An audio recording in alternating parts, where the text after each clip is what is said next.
Andhra road తెలియక మనం తెలంగాణలో వచ్చినాం. ఆంధ్ర రోడ్డు పడి తెలంగాణలో తెలుగుకుంటా మిమ్మల్ని అడుగుతున్నారు మీరే.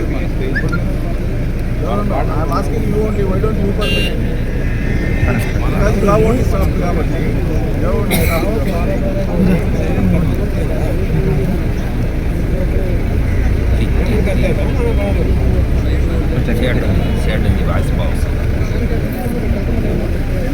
అయిపోయింది.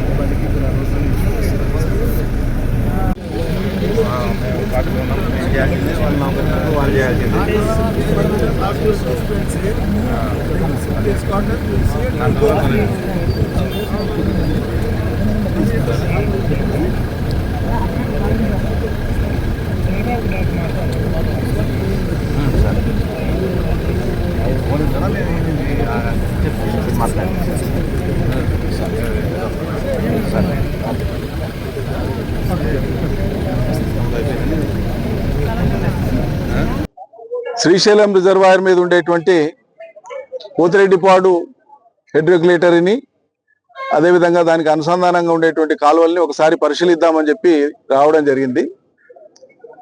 ఎందుకంటే మా రాష్ట్రంలో, తెలంగాణ రాష్ట్రంలో ఒకే నది మీద, కృష్ణా నది మీద ఇవాళ ఉన్నటువంటి రిజర్వాయర్లో ఆంధ్రప్రదేశ్ ప్రభుత్వం ఇటు పక్కకు పోతిరెడ్డిపాడు ద్వారా నీళ్లు తీసుకుంటుంది. సంతోషం, రైతులకు ఎవరికైనా పంటలు పండాల్సిందే, అక్కడ మాకేం అభ్యంతరం లేదు.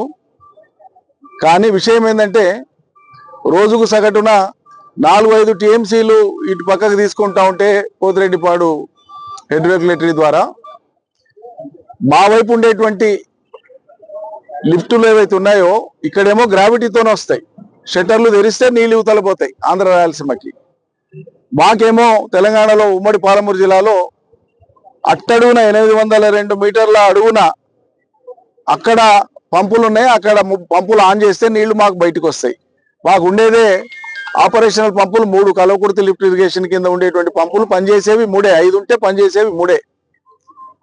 ఆ 3 పంపులు రోజు ఎత్తిపోస్తే కూడా 0.2 టీఎంసీ పరిమాణం మాత్రమే నీళ్లు వస్తాయి. అంటే 5 రోజులు 6 రోజులు ఎత్తిపోస్తే తప్ప 1 టీఎంసీ రాదు మాకు. ఇలా నీళ్ల పంచాయతీ ఏం లేదు. తెలంగాణ ప్రభుత్వం యొక్క ఘోరమైనటువంటి వైఫల్యాన్ని ఎత్తి చూపడం కోసమే మేము ఇటువైపు వచ్చినాం. ఒకే రిజర్వాయర్ మీద, శ్రీశైలం మీద ఉండేటువంటి సిస్టమ్స్ లో రోజుకు 5 నుంచి 10 టీఎంసీలు తీసుకోగలిగేటువంటి పరిమాణంలో యువతల ఆంధ్రప్రదేశ్ ప్రభుత్వం నీళ్లు వాడుతూ ఉంది. మరి వర్షాకాలంలో ఇప్పుడు వర్షాలు లేవు, ఎల్నినో ప్రభావం ఉంది. ఇది తెలంగాణకు వర్తిస్తుంది, ఆంధ్రాకు వర్తిస్తుంది వర్షం లేనటువంటిది. మరి ఆంధ్ర ప్రాంత రైతాంగానికి ఆంధ్రప్రదేశ్ 802 మీటర్ల అడుగులో ఉండేటువంటి కలవకుర్తి పంపులను ఆన్ చేయడానికే ఆపసోపాలు పడింది తెలంగాణ ప్రభుత్వం. 10 సార్లు మేము ఒత్తిడి పెట్టి, రైతాంగం తరఫున ఒత్తిడి పెట్టి, రైతులంతా ఒత్తిడి పెడితే గత 20 రోజులుగా వరద వస్తున్నా కూడా మూలుగుతూ, కుంటుతూ, గుడ్డుతూ ఒక మోటారు, రెండో మోటారు మళ్ళీ బంద్ చేయడం, మళ్ళీ ఆన్ చేయడం చేసి కలవకుర్తి ఎత్తిపోతల పథకంలో ఉండేటువంటి ప్రధాన కాలువ యొక్క నిడివి మొత్తం పొడవు 162 కిలోమీటర్లు. 162 కిలోమీటర్ల పొడవులో ఉండేటువంటి కలవకుర్తి ఎత్తిపోతల పథకం ప్రధాన కాలువలో ఈ రోజు వరకు కూడా 102వ కిలోమీటర్ కూడా దాటలేదు నీళ్లు. అంటే ఇంత ఘోరమైన వైఫల్యం. ఎగువన జూరాల నుంచి నిన్న కూడా జూరాల నుంచి దిగువకు 80,000 క్యూసెక్ల నీళ్లు శ్రీశైలం చేరుతా ఉంది. జూరాల మీద ఆధారపడినటువంటి కుడి ఎడమ కాలువలు కానీ, జూరాల మీద ఉండేటువంటి లిఫ్ట్ ఇరిగేషన్స్ భీమా, నెట్టెంపాడు, కోయిల్ సాగర్ ఈ లిఫ్టులు కానీ ఈ మొత్తానికి కలిపి కూడా జూరాల మీద వాడుకోదగినటువంటి నీళ్ల పరిమాణం కూడా అంతా కలిపితేనంటే 9,000 క్యూసెక్ల కంటే ఎక్కువ లేదు. ఎగువ నుంచి అల్మట్టి నారాయణపూర్ నుంచి కృష్ణలో అల్మట్టి నారాయణపూర్ 2 కలిపి 150 టీఎంసీలు నిండంగా సర్ప్లస్ అయినటువంటి నీళ్లే రోజుకు 2,20,000, 2,20,000, 2,50,000 దాకా మొన్నటి దాకా వచ్చినాయి. నిన్నటికి 80,000 క్యూసెక్లు వస్తూ ఉన్నాయి. ఈ రోజు కొంత తగ్గిండొచ్చు. కాబట్టి జూరాల కింద ఉండేటువంటి ఆయకట్టుకు, జూరాల మీద ఆధారపడిన లిఫ్టులకు కూడా నీళ్లకు ఇబ్బంది లేదు అక్కడ.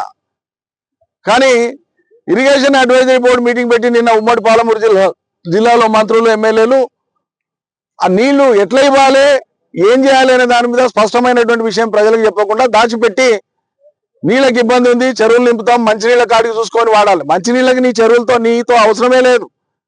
కేసీఆర్ చేయించినటువంటి మిషన్ భగీరథ పథకం అద్భుతంగా ఉంది. మంచినీటి అవసరాలకు శ్రీశైలం మీద కానీ జూరాల మీద కానీ ఆధారపడినటువంటి 21 శాసనసభ నియోజకవర్గాలకు ఏడాది మొత్తం కలిపి కేవలం 9 టీఎంసీలే. ఇది 100 సార్లు చెప్పినాం. ఇప్పుడు ఈ రోజు శ్రీశైలంలో 188 టీఎంసీల నీళ్లున్నాయి. ఈ రోజు నేను ఇప్పుడు నంద్యాల జిల్లా, ఆంధ్రప్రదేశ్ రాష్ట్రం నంద్యాల జిల్లా నడి రోడ్డు మీద పోలీసులు బలవంతంగా ఆపినారు మమ్మల్ని, మీరు పోతిరెడ్డిపాడు పోవద్దు, చూడడానికి వీల్లేదని.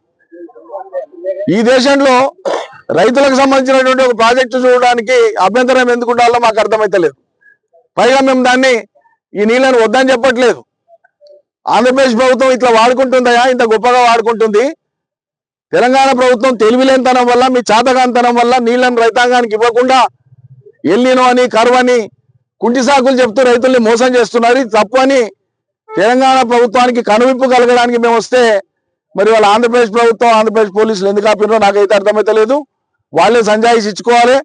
2 రాష్ట్రాల్లో ఉండేటువంటి ప్రజలు కూడా ఈ విషయాన్ని అర్థం చేసుకుంటారు.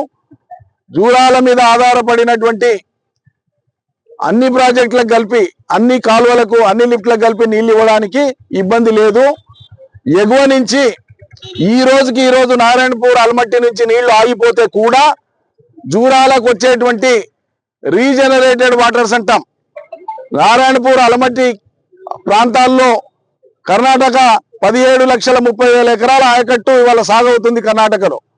ఆ సాగుబాటు అయిన ధర్మిల కిందికి బారేటువంటి నీళ్లే రోజుకు 6-7 క్యూసెక్ల నీళ్లు వస్తాయి. ఆపేసిన రోజు ఆ మందం నీళ్లు వస్తాయి. కాబట్టి జూరాల మీద ఉండేటువంటి పంపులు కూడా కంటిన్యూస్ గా నడపరు, అవి ఆన్ అండ్ ఆఫ్ నడుపుతారు.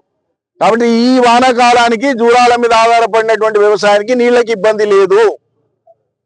శ్రీశైలం మీద ఆధారపడినటువంటి కల్వకుర్తి లిఫ్ట్ ఇరిగేషన్ కు అంతకంటే ఇబ్బంది లేదు. శ్రీశైలంలో కనిష్టంగా 100 టీఎంసీల నీళ్లు మాత్రమే ఉన్న రోజుల్లో కూడా కేసీఆర్ ప్రభుత్వంలో 40 టీఎంసీల నీళ్లను సాగుకి ఇచ్చినాం, 2 పంటలకు ఇచ్చినాం. ఇవాళ మొదటి పంటకే, ఒక్క పంటకే, వానకాలం పంటకే పంపుల్ని నడపమంటే మీనమేషాలు లెక్కబెట్టి తెలంగాణ ప్రభుత్వం ఘోరంగా రైతుల్ని వంచిస్తున్నది, మోసం చేస్తున్నది. ఈ యథార్థాలు ప్రపంచానికి తెలవాలని మరి పోతిరెడ్డిపాడు నుంచి, అదే శ్రీశైలం నుంచి పోతిరెడ్డిపాడు వాళ్ళు అధికారికంగా ఆంధ్రప్రదేశ్ ప్రభుత్వం చూపేటువంటి లెక్కలు రోజుకు 8-9 వేల క్యూసెక్ల కంటే ఎక్కువ తీస్తలేమన్నట్లు లెక్కలలో చూపిస్తున్నారు. కానీ వాస్తవంగా 40-50 వేల క్యూసెక్ల నీళ్లు తీస్తున్నారు. ఇది బయటపడుతుందని మమ్మల్ని ఆడికి పోనిస్తలేరు. నిన్నగాక మొన్న మాజీ మంత్రి జగదీశ్వర్ రెడ్డి గారు వచ్చిపోయినారు. ఆయన ఒకరిద్దరు వచ్చిపోయినారు కాబట్టి వాళ్ళు వచ్చి చూసిపోయినారు, రికార్డు చేసుకున్నారు. మొత్తం వీడియోలన్నీ కూడా బయటకు వచ్చినాయి. పాలమూరు ప్రజలకు కూడా ఈ విషయాలు అర్థం కావాలనే ఇవాళ పాలమూరు నుంచి అనేక మంది రైతులు ఇవాళ వచ్చినారు. వీళ్ళందరూ కూడా వ్యవసాయాలు చేసేటువంటి రైతులు, టీఆర్ఎస్ పార్టీ అభిమానులు కావచ్చు, నాయకులు కావచ్చు, కానీ అందరు రైతులు. మరి ఇక్కడ ఇవ్వగలిగిన నీళ్లు అక్కడ ఎందుకు ఇవ్వలేకపోతున్నారు? అక్కడ ఇవ్వాలి, కంటిన్యూస్ గా ఇవ్వాలని డిమాండ్ మా ప్రభుత్వంతో పెట్టడానికి ఇది చూపిద్దామని మేము వస్తే మరి ఇవాళ ఇక్కడ వీళ్ళు ఆపడం అనేటువంటిది దుర్మార్గం, అన్యాయం, అప్రజాస్వామికం. ఎస్పీ గారితో కూడా నేను మాట్లాడినాను, 2-3 సార్లు మాట్లాడినాను. సార్ మీరు ఇంతమంది వస్తున్నారు, పర్మిషన్ తీసుకుని ఉండాల్సిందే. ఇవాళ ఏదో అవతల వాళ్ళ ప్రోగ్రాం ఉంది, మాకు బందోబస్తులు అక్కడున్న ఇక్కడ ఏవో సాకులు చెప్తున్నారు. ప్రాజెక్టులు చూడనికే పర్మిషన్ ఏమిటంటే నాకు అర్థం కాదు. కాళేశ్వరం ప్రాజెక్టు చూడనికే పరాయి రాష్ట్రాల నుంచి, పరాయి దేశాల నుంచి వచ్చిపోతున్నారు. ఓ ప్రాజెక్టు చూడడానికి అభ్యంతరం ఎందుకు ఉండాలి? అసలు మేము ఇక్కడేమో ఆందోళన చేయట్లేదే, మేము ఇక్కడేమో అలజడికి రాలేదే. ఓ ప్రాజెక్టు చూసిపోవడానికి వస్తే ఆపాల్సినటువంటి ఆగత్యం ఎందుకు అసలు? ఇది చాలా అన్యాయం, దుర్మార్గం. తెలంగాణ రైతులు, మరీ ముఖ్యంగా పాలమూరు రైతులు అర్థం చేసుకోవాల్సింది ఏంటంటే, మన నీళ్లు మనకు కూడా దక్కకుండా మనవి వాళ్ళకే ఇవ్వడం కోసం బానిస ప్రభుత్వాన్ని నడుపుతున్నది వల్ల తెలంగాణ రేవంత్ రెడ్డి సర్కారు. జిల్లా మంత్రులకు కానీ, జిల్లా ప్రజాప్రతినిధులకు కానీ బాధ్యత లేదు. పాలమూరు ప్రజల పట్ల వాళ్ళకి ఆ చిత్తశుద్ధి లేదు. ఈ విషయం అర్థం చేసుకోవాలి. ఇక్కడ అయితే సాఫీగా ప్రజాస్వామ్యబద్ధంగా మనం పోయి చూసుకొని పోదామంటే మరి పోలీస్ అధికారులు ఇక్కడ ఆపడం జరిగింది. సరే, అది వాళ్ళ రాష్ట్రం, వాళ్ళ ప్రభుత్వం, వాళ్ళ ఇష్టం. దీన్ని మాత్రం మేము ఖండిస్తాము. ఆత్మకూరు దీన్ని మాత్రం ఖండిస్తాము. మాట్లాడదాం కూర్చోండి రోడ్ ఇది